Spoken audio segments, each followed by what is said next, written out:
শিলিগুড়িতে ফসিলস আইসা তো স্টেজ একদম কাঁপায় দিছে। এইসব কাঁপানি দেখে মানুষ তো পাগলা হয়ে মেন্টাল হসপিটালে ভর্তি হয়ে গেছে গো। হ্যালো বন্ধুরা, তোমাদেরকে বলছিলাম না আজ থেকে আমি একটা চ্যালেঞ্জ ভিডিও বানাইতেছি। চ্যালেঞ্জ ভিডিওটা হইলো এক সপ্তাহ আমি টানা ভিডিও ছাড়ু, আর আমি দেখবো আমার ভিডিওতে কত ভিউজ আর কত ফলো ঢুকে। তোমরা আমার পাশে থাকো। হ্যাঁ, তোমরা প্রায় শিলিগুড়ির অর্ধেক মানুষই জানো 28শে ফেব্রুয়ারি আসছিল ফসিল, আর এমন কেউ নাই যে ফ্রির পাস নেয় নাই। ফসিলস আসার আগে থেকেই মানুষ ফ্রির পাস নিয়ে ভিডিও কইরা ভাইরাল হয়ে গেল গো।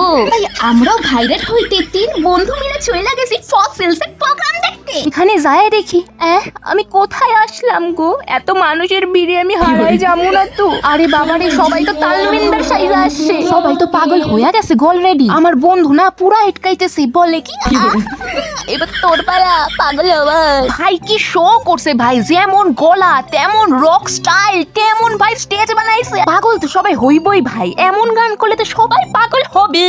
মানে নিজেকে না আর কন্ট্রোল করতেই পারলাম না, অনেক কষ্ট করে নিজেকে ধরে রাখছিলাম যে আমি এমন পাগলামো করুম না। মাই গড, কি স্টাইল ভাই, কি অ্যাটিটিউড ভাই, সব বাইরে হাত উঠায় নাচতে বাধ্য কইরা দিছে। আমার বন্ধু বলে কি তুই পাগল হইছিস, সেটা ঠিক আছে, আমারও তো পাগল বানায় দিল রে। কি মারাত্মক গান করছে।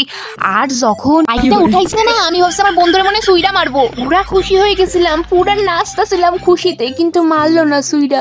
আহা, দুঃখ লাগছে। রূপম ইসলামের ভর উঠছে, ঠিক আছে, গান করতে করতে ভর উঠছে, এ তো গান শুই নাই ভর উঠে গেছে। এবার তো একে পাগলা করাতে নিতেই হবে, কেউ আটকাতে পারবে না, নিতেই হবে গো। তোমার অ্যাটিটিউড আর স্টাইল দেখে আমি পাগলা হয়ে গেছি গো। Really love you, love you.